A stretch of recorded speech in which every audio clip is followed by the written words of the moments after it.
2,000 years later. Sebelumnya kita akan membahas mengenai belajar. Apakah belajar itu?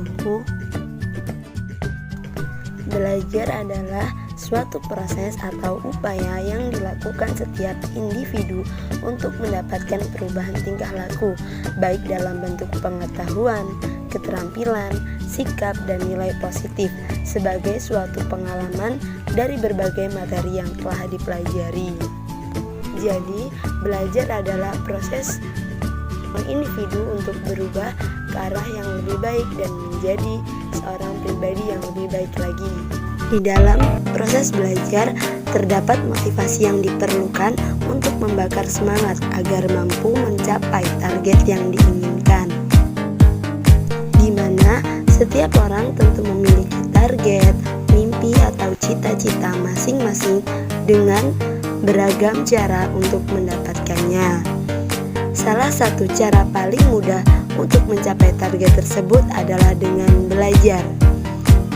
Namun sayangnya, kendala umum yang cukup banyak dialami setiap orang adalah menunda belajar atau bahkan malas-malasan dalam belajar. Kondisi tersebut tentunya juga dapat membuat impian kalian mungkin harus rela terkubur sementara waktu. Jika tak segera bangkit dan semangat kembali untuk belajar menggapai mimpi, kalian akan terpuruk di dalamnya.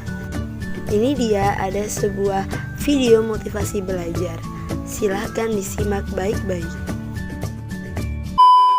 Sebenarnya kalau dalam bahasa psikologi kita tuh lagi ngomongin tentang konsep motivasi. Jadi di video ini gue bakal ngebahas tentang gimana sih caranya biar lo bisa semangat atau termotivasi untuk belajar. Sebelumnya gue mau jelasin dulu sebuah teori. Jadi menurut salah satu filsuf yang teorinya udah cukup tua, motivasi tindakan saat kita hidup itu sebenarnya cuma ada dua. Nah, dua motivasi ini adalah motivasi yang mendasari semua tindakan kita. Ya, semua perilaku kita. Mulai dari tingkah laku yang simple, kayak misalnya ngegerakin tangan doang, makan, dan minum, sampai ke perilaku kompleks, kayak misalnya belajar atau bekerja. Terus dua jenis motivasinya apa aja sih? Nah, motivasi yang pertama adalah kita melakukan sesuatu untuk menghindari penderitaan. Sedangkan jenis motivasi yang kedua adalah kita melakukan sesuatu untuk mendapatkan kebahagiaan. Kita tuh melakukan sesuatu cuman karena dua alasan tersebut berdasarkan teori tersebut. Nah, contoh hal yang dilakukan untuk menghindari penderitaan bagi gue adalah misalnya nih, buang air besar, buang sampah, beli telur ke warung. Ya, ini malasnya minta ampun sih. Terus minum obat, ngangkat jemuran, antar jemput adik, dan lain-lain sebagainya gitu.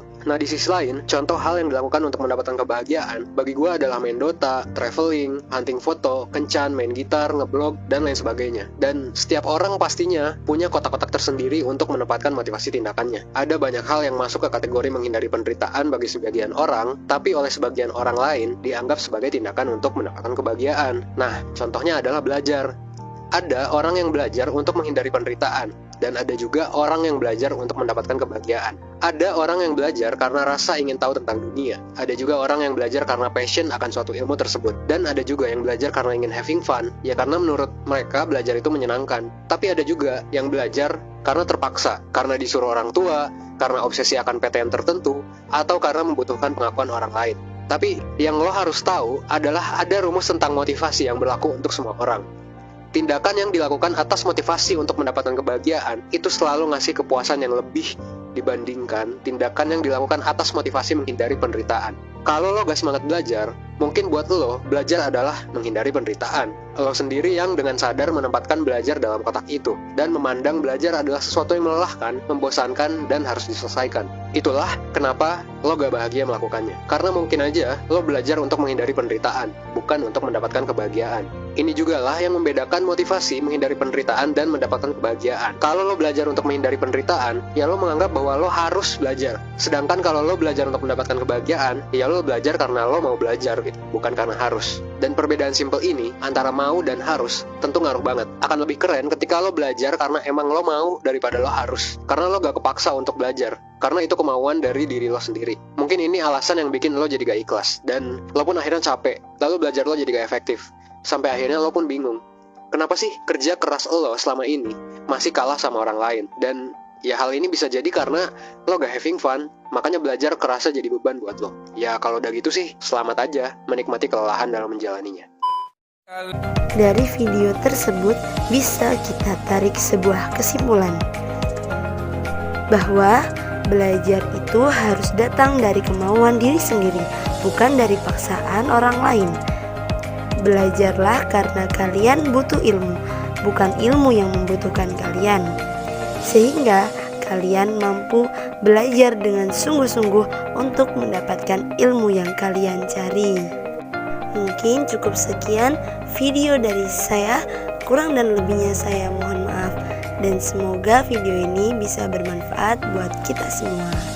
Assalamualaikum warahmatullahi wabarakatuh.